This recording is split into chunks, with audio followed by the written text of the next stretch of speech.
हमने देखा था रेड वाला और पिंक वाला किंशु पर आगे हमला करने के लिए बढ़ रहे होते हैं। किंशु भी अपनी QIT पावर तो रिलीज करते हुए उनके सामने खड़ा होता है। किंशु इनको कहता है, अगर तुम अपने बारे में मुझे कुछ नहीं बताओगे फिर मेरा सामना करने के लिए तैयार हो जाओ।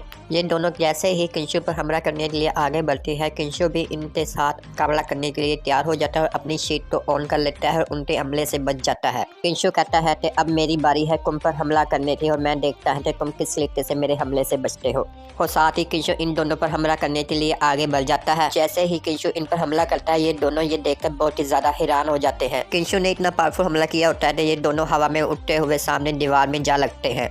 किंशु इनको कहता है, मुझे अपनी पावर शो करवाते तुम्हारे में कितना दम है। ये दोनों जल्दी से उठते हैं और किंशु पर हमला करने के लिए आगे बढ़ते हैं और किंशु भी इन पर हमला करने के लिए तैयार होता है। हमें इन तीनों के दरमियान एक जबरदस्त पंचों की फाइट दिखाई जाती है जो बहुत ही ज्यादा जबरदस्त होती है। यहाँ मिस जोई और वोमैन भी आ जाती है और इन तीनों को फाइट करते हुए बहुत ज्यादा हैरान हो जाते हैं। मिस जोई कहती है, तुम दोनों जल्दी से यहीं पर रुक जाओ। किंशु इन दोनों से फाइट कर रहा होता है और मिस जोई से पूछता है कि ये दोनों कौन है, मुझे ये बताओ।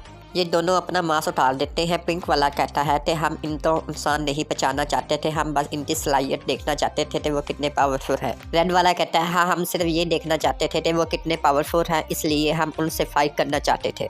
मिस जोई इन दोनों से कहती है, तुम बहुत लालची हो, जहाँ भी कोई फाइटर देखे तो तुम वहाँ पर लड़ना शुरू हो जाते हो। तुम्हें पता भी अगर कुछ हो जाता तो क्या होगा, तुम्हें इस तरीके से चोट भी लग सकती है और तुम्हारे जख्म बहुत ही ज्यादा गहरे हो सकते हैं। ये दोनों किंशु से माफी मांगते हैं और कहते हैं, हमें माफ कर दे, हम बस यही देखना चाहते थे आप कितने पावरफुल हैं। किंशु इनसे कहता है, क्या तुम जुड़वे हो? वैसे तुम्हारी भी पावर बहुत ही ज्यादा अच्छी है, तुम आगे जाकर और बहुत कुछ सीख सकते हो।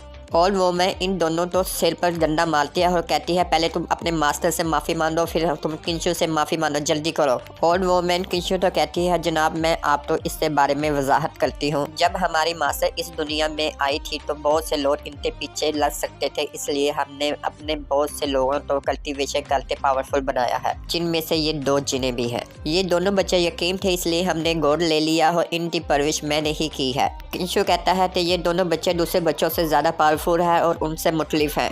और वो मैं कहती है, मुझे लगता है किंशु साहब आप ज़ीरे पर कुछ काम करना चाहते हैं और इन 2 बच्चों की परवरिश अब मिर्जादे में आप कर सकते हैं और इनको अच्छी तरह और कल्टीवेशन करवा सकते हैं। किंशु कहता है, मैं इस चीज़ को समझता हूँ लेकिन इन दोनों को इसके लिए बहुत ज़्यादा सख्त मेहनत करनी होगी। रेड वाला किंशु तो कहता है, मास्टर मेरे पास एक सवाल है, क्या मैं आपसे वो पूछ सकता हूँ?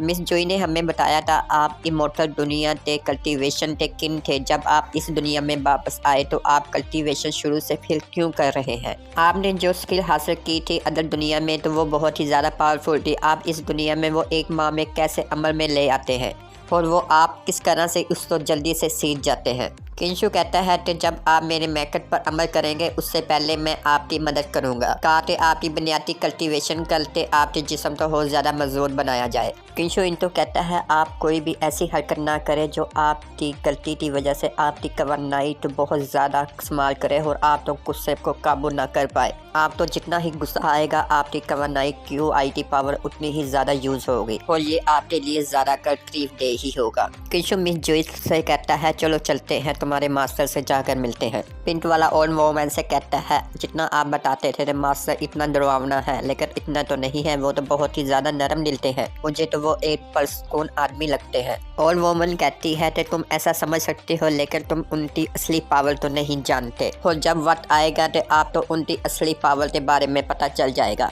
किंशु कहता है, मुझे लगता है यानल के हालात अब पहले से बेहतर है और वो पहले से बेहतर हो रही है और मुझे उम्मीद है कि वो जल्द ही ठीक हो जाएगी।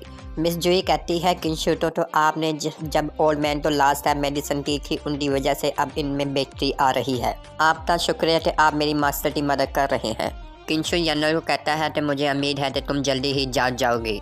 किंशु मिस जोई तो मेडिसिन देता है और कहता है, ये तुम्हारे लिए है, मुझे उम्मीद है कि तुम इससे सही हो जाओगे, मुझे पता है कि तुमने मेरे लिए जो खून की कुर्बानी की है वो इससे रिकवर हो जाएगी। जोई कहती है, ये मेडिसिन तो बहुत ही ज़्यादा खास है, आपने ये स्पेशल मेरे लिए क्या बनाई है? किंशु कहता है कि तुमने जो मेरे लिए खून की कुर्बानी दी है उसके मुकाबले में ये तो मेडिसिन कुछ भी नहीं है, मुझे उम्मीद है कि ये मेडिसिन से आप सेहत याफ्ता हो सकती हैं और आपकी सेहत पहले से बेहतर हो सकती है। मिस जोई कहती है, आपका शुक्रिया, वैसे मैंने आप तो लास्ट टाइम जब बचाया था, तो आप किस किस्म की कल्टीवेशन करते हैं जो मुझे इतनी ज़्यादा मुश्किलात का सामना करना पड़ा। मिस जोई कहती है, यानर ने क्या आप तो इस कायनात के राज बताए हैं? आप कह रहे हैं कि इस आसमान की बजाय इस कायनात की पावर तो हम हासिल कर सकते हैं और आप इस पावर तो यूज़ करने का कह रहे हैं। मुझे पता है कि आपके जिस्म में कोई भी हकीकी आंसर नहीं है। आपके जिस्म में जितनी भी पावर है वो कल्टीवेशन से आई है, लेकिन आप कौन सी ऐसी कल्टीवेशन करते हैं जिससे आप इतने ज़्यादा पावरफुल हैं? किंशु कहता है, जब बुराई इस दुनिया में कल्टीवेशन की ताकत को इस्तेमाल कर सकते हैं